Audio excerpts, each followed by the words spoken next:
Hello friends, welcome to YouTube channel. आज हम पढ़ेंगे क्लास 11 का चैप्टर नंबर 7 जिसका नाम है रासायनिक साम्य।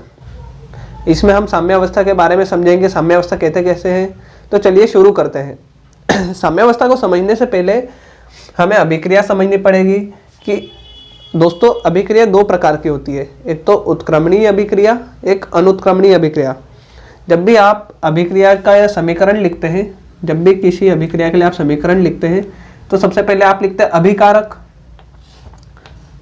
एरो लगाते हैं और फिर इस तरफ लिखते हैं उत्पाद। लेफ्ट हैंड साइड अभिकारक लिखते हैं, राइट हैंड साइड प्रोडक्ट उत्पाद लिखते हैं और बीच में एरो का चिन्ह लगाते हैं, जिससे हमें पता चलता है कि अभिक्रिया इस दिशा में हो रही है। कभी कभी आपने इस प्रकार से चिन्ह भी देखा होगा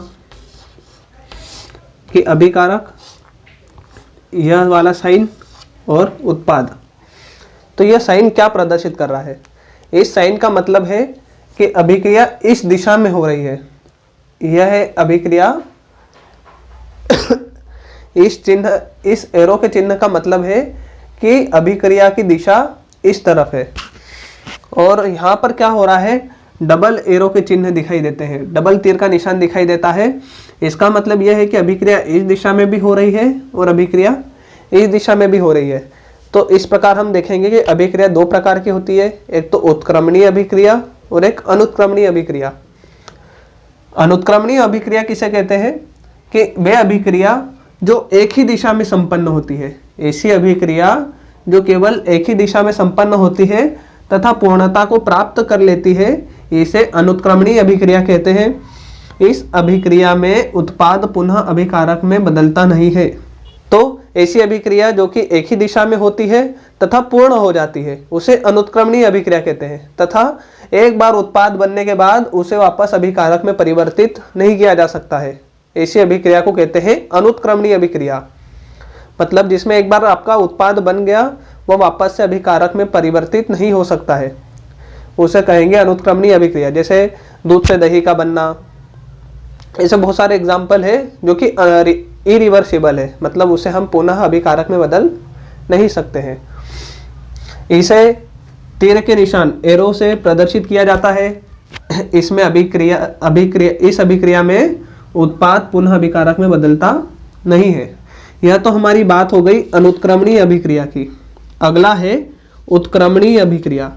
तो उत्क्रमणीय अभिक्रिया क्या है कि वह अभिक्रिया जो समान परिस्थितियों में अग्र एवं पश्च दिशाओं में समान रूप से होती रहती है।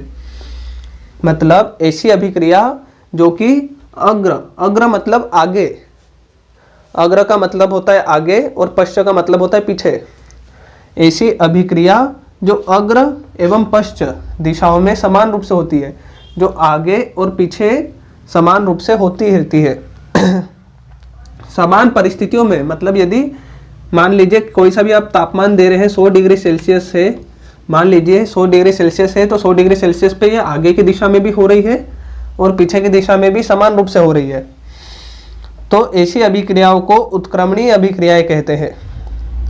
यह किसी भी दिशा में पूर्ण नहीं होती है, उत्क्रमणीय अभिक्रिया कहलाती है। मतलब ऐसी अभिक्रियाएं जो अग्र एवं पश्च दोनों दिशाओं में हो तथा किसी भी दिशा में पूर्ण ना हो, उसे कहेंगे उत्क्रमणीय अभिक्रिया। इसे डबल एरो, इस साइन से इसे उत्क्रमणीय चिन्ह भी कहते हैं, चिन्ह से प्रदर्शित करते हैं। तो ये हो गई हमारी दो प्रकार की अभिक्रियाएं, उत्क्रमणीय अभिक्रिया तथा अनुत्क्रमणीय अभिक्रिया।